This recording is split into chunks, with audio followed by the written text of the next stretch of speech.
Wow, we got a banger.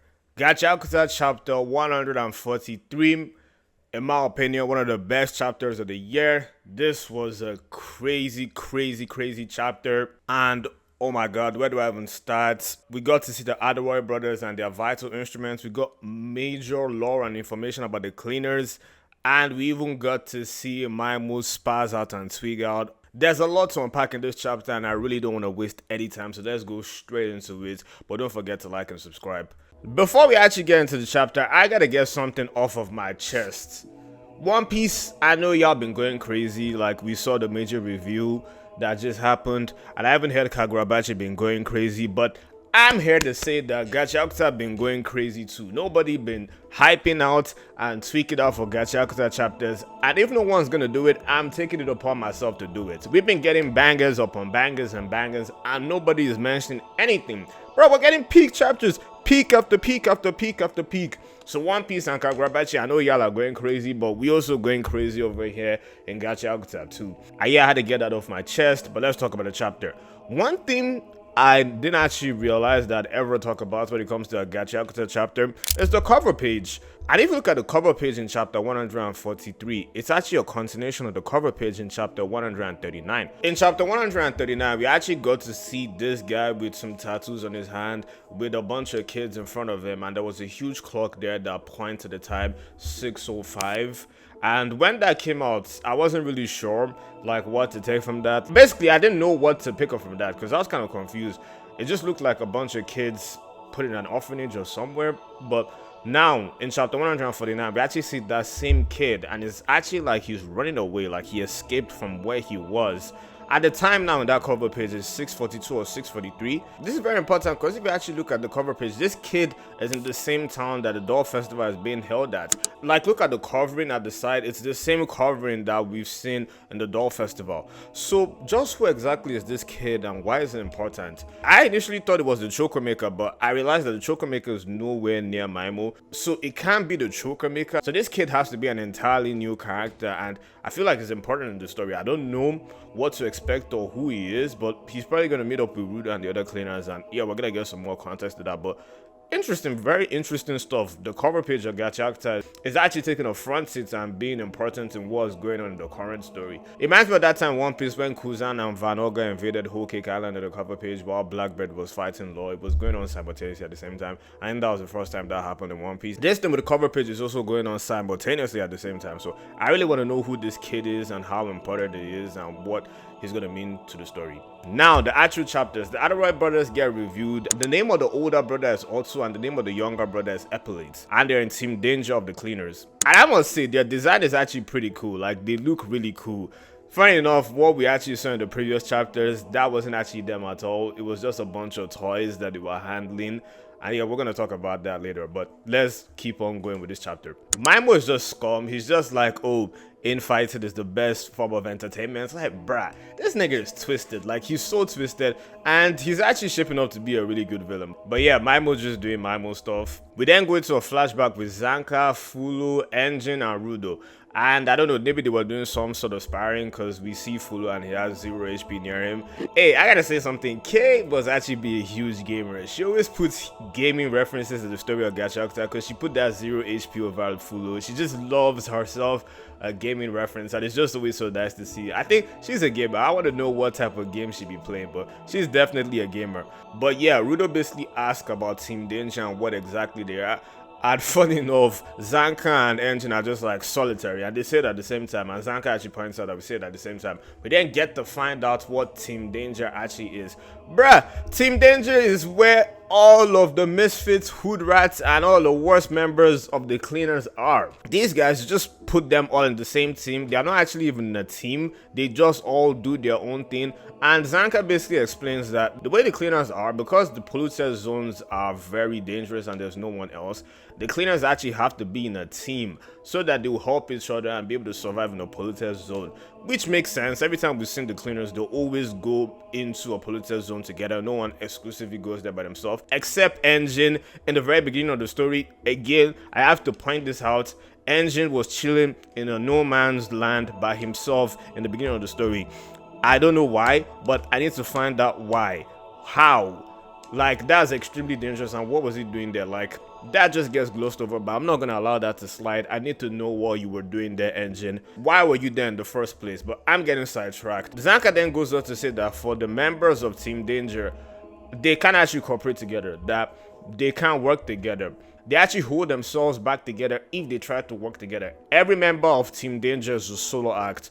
From their personality down to their vital instruments, they just work and serve for themselves, and that helps them do what they have to do, which is take out Trash Beast. It's funny because Zanka actually says that these guys are the strongest members of the Cleaners, and that makes sense. For somebody to be exclusively doing everything by themselves, especially in the protest zone, they have to be really fucking strong. And we actually see that there are 5 members of Team Danger. Obviously, the 2 other brothers, then there's 2 people, and there's 1 guy in the middle. I'm actually very interested in that guy in the middle. Like, he looks very menacing just from his silhouette. But I can't lie to you guys, I'm a bit worried. If we technically haven't been introduced to the strongest members of the Cleaners, how are the Raiders gonna compete?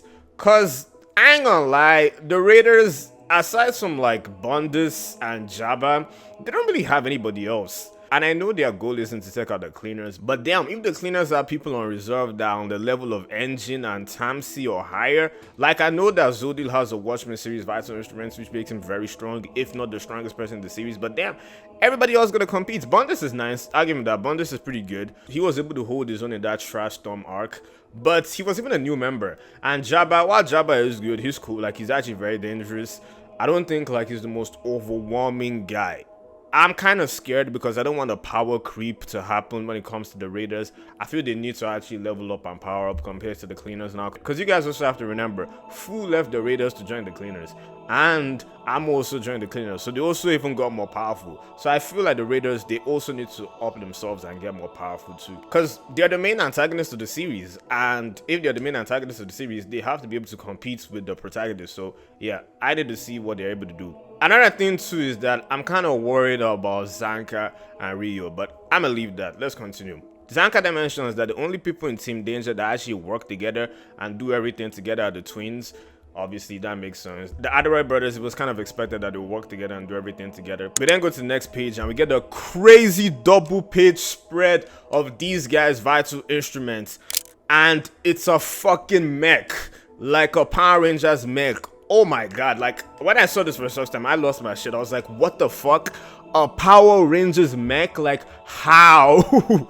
How? Like, from the toys they have, they made a Power Rangers mech. That is insane. Honestly, that's one of the craziest powers from a vital instrument we've seen.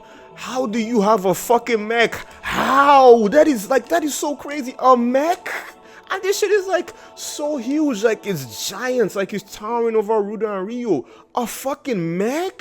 I ain't gonna lie, I gotta keep it a bean. K kind of hold Zanka and Rio. What do you mean these guys have a stick and the scissors? It's not even the fact that they have a stick and the scissors, but we've just been progressing in the story and we're seeing what other things, other vital instruments can do. And it's like, damn, how? Like, bro, niggas is turning toys to mechs, like a fucking Power Rangers mech that they can control remotely. How are you supposed to compete with a stick and a pair of scissors? Like, how? How am I supposed to compete? Like, I'm kind of worried because I feel like they're gonna need power-ups at a certain point, because at this point, the new vital instruments we're getting introduced to is just kind of crazy. It's getting a bit crazy at this point. But side note, I want to say that the vital instruments power system, it's getting up there for me when it comes to other power systems. Like, the level of creativity we're seeing when it comes to vital instruments, like, it's amazing. Like, we're just seeing the craziest shit, like the best shit. Like, my mind's just getting blown away from the new vital instruments we're seeing. Like, this is just peak stuff. This is peak stuff, and I'm here for it. I'm down for it. We then go on to the next chapter. Maimo interjects that Cleaners, they are not built to fight regular people, that they are built to fight Trash Beasts. And they like to fight Trash Beasts because they know they can go all out when they fight Trash Beasts. But when they're fighting other people, they can't really go all out because they don't kill people. And he says that anybody that can fight other people without holding back is a monster. So I don't know, is he basically referring to Ryu and calling him a monster, or Rudo or calling him a monster? But he's basically calling these guys bluff, and he's saying, yeah man, for you to be able to beat the Adderall brothers, you're gonna have to go all out. So, like, you can't cheese your way through this. Like, these guys, I'm not gonna make them play. I'm gonna try and make them kill you, and y'all are gonna have to go all out to be able to beat them. And yeah, we just see how devastating the Adderall brothers' vital instruments is. Like, it's a giant mech that's just destroying the whole stadium and just crushing everything. Like, how do you even compete? Like, and even Zanka is looking and like Zanka is like, damn, okay. Yeah, shit is kind of getting crazy now. Like this is kind of getting a bit crazy. Like we're in a bit of trouble. I ain't gonna lie. One thing I like is the way they control their vital instruments, how they basically move. Like they do all sorts of signs. Like they punch. They basically punch here and there, and the vital instruments do the same thing. It kind of reminds me of Pacific Rim, how they put the people inside the robots, and whatever they do, the robots do. The only thing here is that the Adware brothers are actually outside, and whatever they do, the vital instrument also does it. But it's also cool because they do the dance at the same time, and the twins are synchronized with each other. So I like that. That's a pretty cool fighting style. And Maimo points it out to Rudo and Ryu that, yeah, if y'all want to beat the Adware brothers, y'all will have to get serious and destroy their vital instruments. Like, I'm not playing. I'm gonna make these guys kill you. Maimo is then teasing Rudo that if you didn't bring any garbage, there's garbage here, things are destroyed, that use your powers. I want to see your powers. I want to see you create something crazy. I want to see you create something insane. Like, the information broker isn't the only person that gets to see you use your powers in that way. That I want to see you do something crazy to take out the Adoroy brothers. And yo, hold up, chill, bro. Do y'all see Maimo's face? I ain't gonna lie, bro. This nigga looks like he's about to bust or something. Like, bro, like he looks crazy. Like that nigga is biting his tongue. Like he's just like looking crazy right now. And even Felix had to point it out that, yo, what is going on? Like your calm composure of that calculating guy, you're kind of like breaking down right now. Like you looking crazy right now, gang. And I was like, yeah, you actually looking crazy right now. Like, I don't even know what is going on with him. But Maimo definitely wants to be able to control Rudo, because he even mentions that I wish I'm going to be able to control you and just see your powers and use it and just hope I can control it. But Rudo basically shuts that down and it's like, I'm not going to destroy this guy's vital instrument.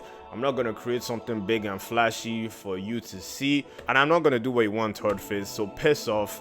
And yeah, we basically see Rudo now, like he's activating his boots and he's gonna use them as the vital instruments here. And I ain't gonna lie, that last panel of Rudo looks sick. That shit looks crazy. Like the way the sparks and everything is flying. I actually honestly want to see how he uses the boots and how creative he gets. Because I ain't gonna lie, since the information broker arc, that boy Rudo been going crazy with his vital instruments now. Like he's been creating a whole bunch of crazy shit that just looks out of this world and just so insane. So it's very interesting what he's gonna use the boots for. And damn, just like that, the chapter is over. But before that, we do see August, and August is running somewhere. He's like, hurry, hurry. So maybe August is going towards the gang to try and see what they're doing, but I'm not actually sure. We see August in the last panel, so interesting to see what he does.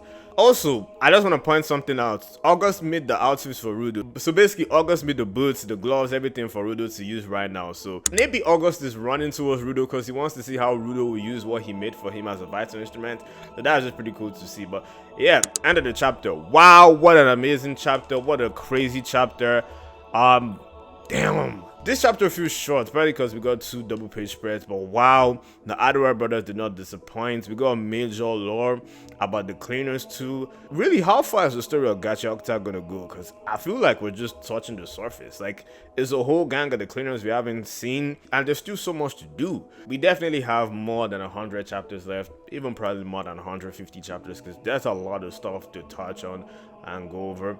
But wow, what a crazy chapter from top to bottom. I ain't gonna lie, I'm gonna have to give this like a 9.5. I really love this chapter. I feel like this is one of the best chapters of the year from Gachiakuta. Kei Sensei is doing her thing. She's just been cooking up. And I have to say, Gachiakuta has just been progressively getting better and better. Like every arc has just been getting better and better. I feel at this point now, the Door Festival arc is better than the Information Broker arc. Well, like 10, 12 chapters or 15 chapters in, I'm not sure. But I feel like the first 15 chapters of this arc is much better than the first 15 chapters of the Information Broker arc. Like, Gachiakuta is just progressively getting better and better and better. Like, it's just getting better. But really, that's all for me from this chapter. What do y'all think for this chapter? Do you think it's as gas as I'm making out to be, or am I just glazing? Also, did y'all see what Engine did in episode 2? I told you I was gonna pop off, and he popped off.